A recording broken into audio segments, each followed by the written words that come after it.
Hello दोस्तों, नमस्कार। मैं डॉक्टर सुरेंद्र खंसली, ज्योतिष आचार्य। आज ज्योतिष की इस नई श्रृंखला में आप सभी लोगों का स्वागत करता हूं। दोस्तों, आज बात करेंगे हम शुक्र के गोचर की, जो कि वृश्चिक राशि में है। वृश्चिक राशि में जो शुक्र का गोचर है, ये बहुत ही महत्वपूर्ण इस समय समझा जा रहा है। वृश्चिक राशि के ठीक जो है द्वादश भाव में इस समय शुक्र चल रहे हैं और ठीक 13 अक्टूबर से वो गोचर करेंगे, संचरण करेंगे ठीक आपकी राशि के ऊपर। अब जब आपकी राशि के ऊपर ये संचरण करेंगे तो उस समय एक बहुत प्रभावी स्थिति आप सब लोगों के लिए होनी जा रही है। वो इसलिए क्योंकि जो सप्तम स्थान है वो शुक्र का ही स्थान है और लग्न से जहाँ पर ये शुक्र का गोचर होगा 13 अक्टूबर को, वहाँ से शुक्र सीधे ही सप्तम स्थान को देखेंगे। अब आप जानते हैं कि जो सप्तम स्थान केवल वैवाहिक संबंधी नहीं होता, इससे हम सब व्यापार के संबंध में और जितना भी हम जो हमारे पार्टनर होते हैं उनके संबंध में, एम्प्लॉइज़ के संबंध में, और हर प्रकार का क्षेत्र है जो किसान से संबंधित, जो हमारा बिजनेस से संबंधित, जो हमारे और भी जो टीचिंग से संबंधित, और सारे जितने भी हमारे व्यवसाय होते हैं उनसे संबंधित हम सप्तम भाव को देखते हैं। सप्तम भाव क्योंकि दशम से दशम होता है, इसलिए सप्तम भाव का बहुत ही ज़्यादा महत्व हो जाता है। अब 13 अक्टूबर के बाद जब शुक्र ठीक आपकी राशि में, वृश्चिक राशि में प्रवेश करेंगे तो वहाँ से सप्तम भाव को देखेंगे। अब सप्तम भाव को जब देखेंगे तो वहाँ पर गुरु भी वहाँ पर होंगे और उस समय गुरु बकरी अवस्था में होंगे 9 अक्टूबर से। अब 9 अक्टूबर से गुरु वहाँ पर बकरी होंगे, लेकिन गुरु की महत्ता अपनी अलग ही है।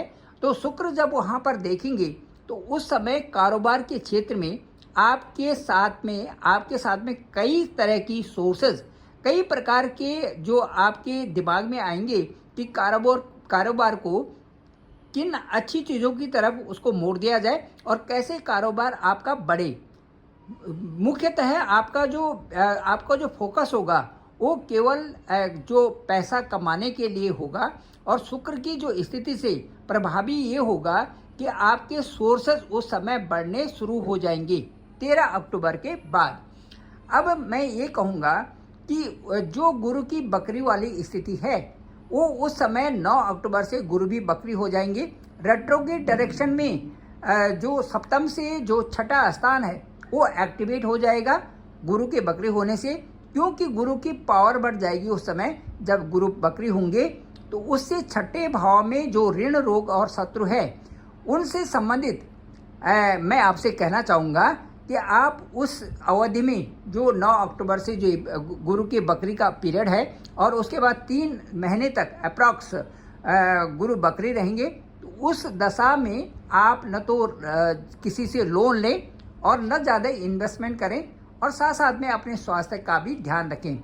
लेकिन मैं आपको ये बताना चाहूँगा कि शुक्र का जो 13 अक्टूबर के बाद जो गोचर है वो सीधे उसी स्थान को देखेगा और उससे आपको एक नई रचना मिलेगी व्यवसाय की तरफ और अपने जॉब के संबंध में। जिन लोगों का जॉब नहीं है वो ज़रूर उनको उस समय एक जॉब की अपॉर्चुनिटी मिलती हुई दिखाई देगी।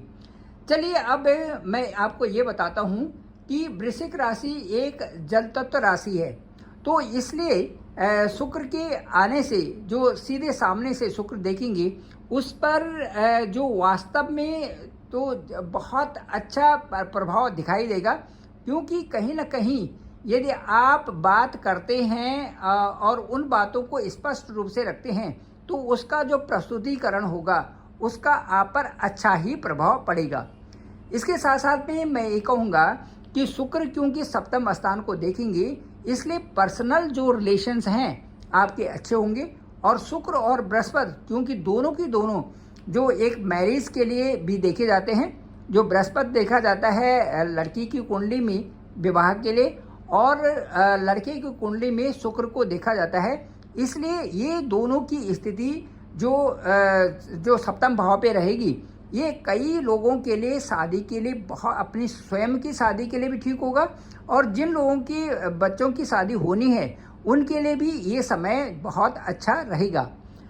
इसके बाद चलिए आपको बताते हैं बुध की स्थिति इस समय क्या है। बुध, जैसा कि आप जानते हैं, बुध व्यापार से संबंधित होता है और बुध को हम उस क्षेत्र में देखते हैं जहाँ से विद्या के लिए भी देखते हैं, विवेक के लिए भी देखते हैं, व्यापार के व्यवसाय के क्षेत्र में तो बुध का अच्छा होना बहुत ही आवश्यक है।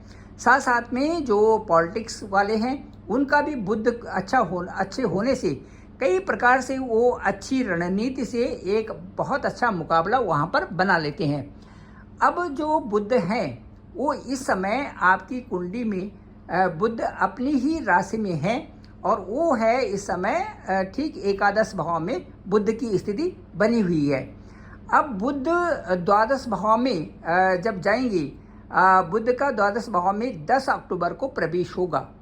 अब जब द्वादश भाव में वहाँ पर जाएंगे तो कुछ अनावश्यक खर्चे वहाँ पर हो सकती हैं। इसके साथ साथ में मैं ये कहूँगा कि द्वादश भाव में जब 10 अक्टूबर के बाद बुध जाएंगे तो उससे विदेश में रहने वाले जो लोग हैं या विदेश में जो जाना चाहते हैं उनके लिए यदि वीज़ा या कुछ उन्होंने अभी शुरू किया है, अप्लाई किया है, तो उसमें उनको सफलता मिलेगी। दूसरा, जो बाहर देशों में है उनका व्यवसाय तो अच्छा चलेगा ही, लेकिन जो अपने नेटिव प्लेस में हैं वो इस समय बुध के 12वें हाउस में जाने से, द्वादश हाउस में जाने से मुझे लगता है कि खर्चों की स्थिति भी रहेगी ही, इसलिए अपने खर्चों पर कंट्रोल जरूर करें। अब मैं आपको ये बताना चाहता हूँ, जो सूर्य की स्थिति है, सूर्य आपके जो हॉरोस्कोप है इसमें जो 17 अक्टूबर है, 17 अक्टूबर से सूर्य नीच के हो जाएंगे, क्योंकि वो आपकी जो कुंडली है उससे द्वादश भाव में जाएंगे और वहाँ पर तुला राशि में वो नीच के हो जाएंगे। अब चूंकि वहाँ पर नीच की स्थिति होगी सूर्य की, इसलिए ये स्थिति शुभ नहीं मानी जाती है।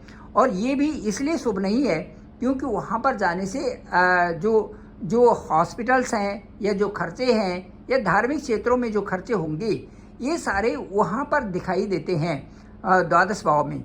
इसलिए मैं आपसे कहना चाहूँगा कि चूँकि वहाँ पे सूर्य की भी नीच की स्थिति होगी द्वादश भाव में और वहाँ से बुध भी वहाँ पर प्रवेश करेंगे, तो ये एक ऐसा समय बन रहा है जहाँ पर अपने जो आपके जो खर्चे हैं उन पर कंट्रोल करना बहुत ही आवश्यक होगा।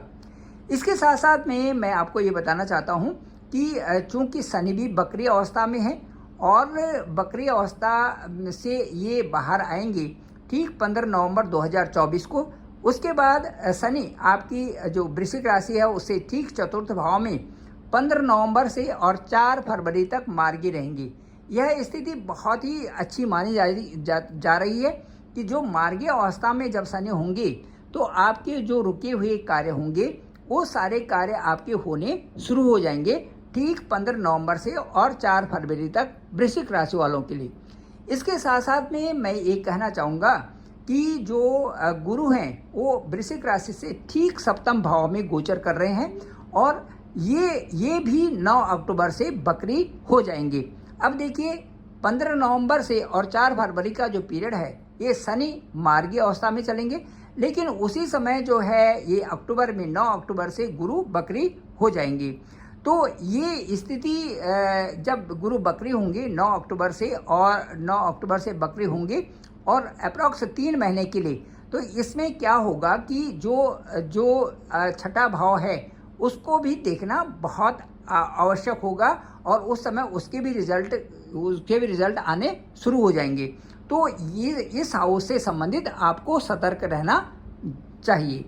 अब चलिए मंगल की यात्रा करते हैं और मंगल को यदि देखते हैं तो वृश्चिक राशि का जो लॉर्ड है वो भी मंगल है और मंगल ठीक आपकी राशि से अष्टम भाव में इस समय गोचर कर रहे हैं, जहां पर कि 3 अंक है मिथुन राशि। तो आपकी राशि से ठीक अष्टम में इस समय मंगल गोचर कर रहे हैं। अब मंगल वहां पर है, लेकिन मंगल भी ठीक 20 अक्टूबर को आपकी ये अष्टम भाव से निकल करके और आ जाएंगे भाग्य स्थान में और भाग्य स्थान पर वहाँ पर नीच के हो जाएंगे। तो यहाँ पर की स्थिति जो भाग्य है इससे संबंधित मैं ये कहना चाहूँगा कि कई प्रकार से जो राजकीय कार्य हैं या जो कई सारे कार्य चल रहे हैं, उनमें थोड़ा सा जो उसमें ये रहेगा कि किसी न किसी तरह से विलंबित वो हो सकते हैं। इसलिए अपने कार्यों को जो 20 अक्टूबर से पहले है उसमें आप यदि संचालित कर लेते हैं तो वो ज़्यादा अच्छी स्थिति रहेगी। फिर भी मैं ये कहूँगा कि मंगल जब यहाँ अष्टम भाव में है तो अष्टम भाव से उनकी जो दृष्टि होगी वो आपके लाभ स्थान पे होगी। तो लाभ स्थान किसी न किसी तरह से थोड़ा बहुत उस पर प्रभाव पड़ना आवश्यक है ही। उसके बाद जब मंगल जाएंगे आपके भाग्य स्थान में तो उसके बाद द्वादश स्थान पे भी मंगल की दृष्टि होगी, जहाँ पर कि सूर्य भी नीचे होंगे। इसलिए इस अवधि में जो अक्टूबर का महीना है उसमें जो आप ज़्यादा करके इन्वेस्टमेंट पर विशेष ध्यान रखें कि आपका इन्वेस्टमेंट ऐसा ना हो कि कई तरह से उसमें आपको लाभ की स्थिति कम प्राप्त हो। चलिए, अब आज की जो इस वीडियो बनाने का मेन उद्देश्य है वो ये है कि जो सूर्य हैं और जो शुक्र हैं उनके क्या उपाय हो सकते हैं, क्योंकि सूर्य भी नीच रास्ते में जा रहे हैं और उसके साथ साथ में जो शुक्र की स्थिति है वो भी द्वादश भाव में है। इसलिए काफ़ी कुछ जो है दोनों ग्रहों के द्वादश भाव में जाने से स्थिति कुछ कमज़ोर दिखाई दे रही है। तो चलिए मैं आपको बताता हूँ कि जो बुध की स्थिति है, बुध की स्थिति भी 10 अक्टूबर से द्वादश भाव में होगी। इसलिए बुध को अच्छा एक प्रवाह बनाने के लिए बुध के मंत्र का आप जाप कर सकते हैं और वो है ओम ब्रांग ब्रींग ब्रॉन्ग सह बुद्धाय नमः। इस तरह से इस मंत्र को, ये जो मंत्र है, वेद मंत्र है, इसको हम 108 बार इसका जाप करें तो बहुत अच्छा इससे प्रभाव रहेगा। ये जो इसके बाद मैं आपको ये बताना चाहूँगा कि गणपति के मंत्रों का, गणपति की यदि प्रार्थना की जाए, गणेश जी की प्रार्थना की जाए तो वो भी इस अवधि में बहुत ही साकार सिद्ध होगा। साथ साथ में मैं ये बताना चाहूँगा कि गणेश जी का जो अथर्व शीर्षम है, ये पेज नंबर 300 पर जो पूजा प्रकाश है गीता प्रेस गोरखपुर की, उसकी पेज नंबर 300 पर है गणपति अथर्व शीर्षम। इसका पाठ करने से बहुत अच्छा प्रभाव होता है बुध को ठीक करने के लिए। बुध का अच्छा होना हमारे लिए, सबके लिए, एक तो वाणी का कारक है, दूसरा व्यापार का कारक है और तीसरा कई प्रकार के जो हमारे कार्य होते हैं डे टू डे टाइम में और कम्युनिकेशन जो हमारा बना रहता है, इससे बुध ग्रह के अच्छे होने से उन सब पर प्रभाव पड़ता है। तो इसके बाद मैं आपसे ये कहना चाहूँगा कि सूर्य आपके 10वें भाव के स्वामी हैं। तो 10वें भाव का जो अंक है वो है 5 और सूर्य जो है ठीक 10वें भाव के लॉर्ड हैं। तो सूर्य 10वें भाव में हैं, लेकिन सूर्य की स्थिति नीच अवस्था में हो जाएगी ठीक 17 तारीख के बाद। तो ये 17 के बाद जब नीच अवस्था में जाएंगे वहाँ पर ठीक द्वादश भाव में, तो मुझे लगता है कि ये थोड़ा सा स्थिति ये बहुत शुभ वहाँ पर द्वादश भाव में नहीं है, क्योंकि ये कारोबार वाले जगह से जो उनके लॉर्ड हैं और वो द्वादश भाव में जाएं और वो भी नीच की अवस्था में हों, तो उससे काफ़ी हमारे जो अपने जो कार्य होते हैं, जो सरकारी कार्य होते हैं या जो हमारे कार्य करने की स्टाइल है, जो मेथडोलॉजी है, इन सब पर बहुत ही बुरा असर पड़ता है। इसलिए सूर्य को अच्छा करने के लिए, कारोबार को अच्छा करने के लिए, अपनी नौकरी पेशा जो लोग हैं उनमें उसमें अच्छा एक समन्वय बनाने के लिए, इन सब के लिए, या जो नौकरी के लिए अप्लाई कर रहे हैं उनके लिए, ये जो सेना में हैं, डिफेंस क्षेत्र में उनके लिए, उन सब के लिए ये जो सूर्य का मंत्र है वो है ओम ह्रांग ह्रीं ह्रौं सह सूर्याय नमः। ये जो वेद मंत्र है इसको भी 108 बार जाप करें तो ये बहुत अच्छा, इसमें बहुत अच्छा होता है और इससे हमारा सूर्य मजबूत होते हैं। इसके साथ साथ में सूर्य अर्घ्य देने से भी, प्रतिदिन सूर्य अर्घ्य देने से भी एक अनुशासन में सूर्य के मंत्र का इसमें अर्घ्य दें और इस तरह से ये सूर्या सहस्त्रांशो तेजो राष्ट्र जगतपति अनुकंप्य मां भक्त्या अर्घ्य ग्रहाण में दिवाकरा। तो इस तरह से इसका ये करके अर्घ्य हम दे सकते हैं। इसके साथ साथ में जो आदित्य हृदय स्तोत्रम है, आदित्य हृदय स्तोत्रम है, ये भी 304 पेज पर जो पूजा प्रकाश है, जो गीता प्रेस गोरखपुर की है किताब है, उसमें आदित्य हृदय स्तोत्रम है, ठीक पेज नंबर 304 पर। इसका जाप करने से भी सूर्य हमारा बहुत अच्छे रिजल्ट हमें देना शुरू कर देता है। तो मैं आप सभी से अनुरोध करूंगा कि आदित्य हृदय स्तोत्रम, उसके साथ साथ में ओम ह्रांग ह्रीं ह्रौं सः सूर्याय नमः, इसका 108 बार जाप करना। इसके साथ साथ में गणपति अथर्व शीर्षम का पाठ करना बुद्ध के लिए, और उसके बाद बुद्ध का जो मंत्र है ओम ब्रांग ब्रिंग ब्रौंग सह बुद्धाय नमः, इसका 108 बार जाप करना। ये बुद्ध की स्थिति को भी अच्छी मजबूत बना देता है।